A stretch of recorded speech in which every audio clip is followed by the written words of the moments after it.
Hi friends, welcome back to Suviksa சமையலறை. நான் உங்கள் ஐஸ்வர்யா. இன்னைக்கு நம்ம ரொம்ப சிம்பிளா ஒரு சுரைக்காய் கடையில் எப்படி செய்யலாம்ங்கறத பார்த்தலாம். அதுக்கு இந்த மாதிரி ரெண்டு பிஞ்சான சுரைக்காயை பொடியா கட் பண்ணி எடுத்துக்கலாம். இப்போ ஸ்டவ் ஆன் பண்ணிட்டு ஒரு பாத்திரத்துல 1.5 கப்ல இருந்து 2 கப் வரைக்கும் தண்ணி சேர்த்துக்கலாம். சுரைக்காயிலே வந்து தண்ணி விடும். அதனால 1.5 கப்ல இருந்து 2 கப் அளவுக்கு போதும். இப்போ நம்ம கட் பண்ணி வச்சிருக்கிற சுரைக்காயை இதல சேர்த்துடலாம்.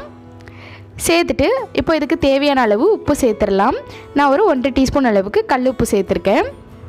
உப்பு சேர்த்துட்டு மூடி போட்டு இது நல்லா வேக வச்சிடலாம். ஒரு 10 நிமிஷம் வரைக்கும் வெந்ததுக்கப்புறம் பார்த்தோன்னா நல்லா சாஃப்டாக வெந்து வந்திருக்கும் சுரைக்காய். நீங்கள் இடையில எடுத்து பார்த்துக்கோங்க. ஒருவேளை தண்ணி குறைவாக இருந்தது அப்படின்னா அடிபிடிக்க வாய்ப்பு இருக்குது.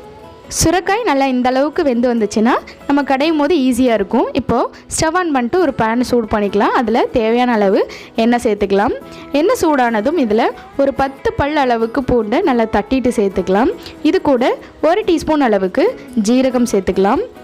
கூடவே காரத்துக்கு தேவையான அளவு காஞ்ச மிளகாய் சேர்த்துக்கலாம். நான் 5 காஞ்ச மிளகாய் வந்து இந்த மாதிரி கிள்ளிட்டு சேர்த்துருக்கேன், விதையெல்லாம் எடுத்துகிட்டு. இப்போது இது பூண்டோட கலர் கொஞ்சம் மாறினதும் ஒரு மீடியம் சைஸ் 2 தக்காளி பழம் வந்து இந்த மாதிரி கட் பண்ணிவிட்டு சேர்த்துக்கலாம். இப்போது தக்காளி நல்லா வதங்கி வரணும். தோலெல்லாம் நல்லா சுருண்டு வதங்கி வந்ததும் இதை நம்ம வேக வச்சுருக்க சுரைக்காயோடு சேர்த்து கடைஞ்சி எடுத்துக்க போகிறோம். இந்த அளவுக்கு நல்லா தக்காளி வெந்துருச்சு. இப்போ இது நம்ம வேக வச்ச சுரைக்காயோடு சேர்த்துக்கலாம். சேர்த்துட்டு நீங்கள் மேஷர் அப்படி இல்லைன்னா மத்து வச்சு கூட நல்லா மசிச்சு எடுத்துக்கலாம். நான் வந்து மத்து வச்சு நல்லா கடைஞ்சி எடுத்துக்க போகிறேன். முடிஞ்ச அளவுக்கு நல்லா சாஃப்டாக கடைஞ்சி எடுத்துக்கோங்க.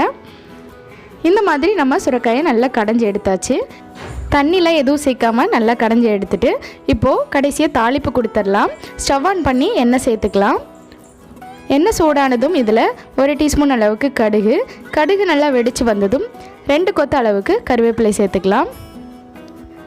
அடுத்ததாக 10 சின்ன வெங்காயமும் ஒரு மீடியம் சைஸ் பெரிய வெங்காயமும் கட் பண்ணி வச்சுருக்கேன், அது சேர்த்துக்கலாம். நீங்கள் முழுசாக சின்ன வெங்காயம் மட்டும் சேர்க்குறதுனாலும் சேர்த்துக்கலாம்.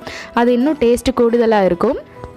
இப்போது இந்த வெங்காயத்தை கூட கொஞ்சமாக சால்ட்டு சேர்த்துக்கலாம். நம்ம ஏற்கனவே சுரைக்காயில் உப்பு சேர்த்து தான் வேக வச்சுருக்கோம். அதனால் லைட்டாக வெங்காயம் வதங்கிறதுக்காக சால்ட்டு சேர்த்துட்டு நல்லா மிக்ஸ் பண்ணி விட்டுறலாம்.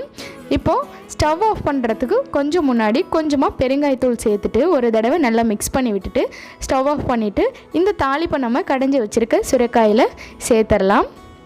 அவ்வளோதான், ரொம்பவே சூப்பரான சுரைக்காய் கடையல் ரெடி ஆயிடுச்சு. நீங்களும் கண்டிப்பாக ட்ரை பண்ணி பாருங்கள். எப்படி இருந்துச்சு அப்படிங்கிறத கமெண்ட் செக்ஷனில் சொல்லுங்கள். இந்த வீடியோ உங்களுக்கு பிடிச்சிருந்துச்சுன்னா லைக் பண்ணுங்கள், ஷேர் பண்ணுங்கள். தேங்க்ஸ் ஃபார் வாட்சிங்.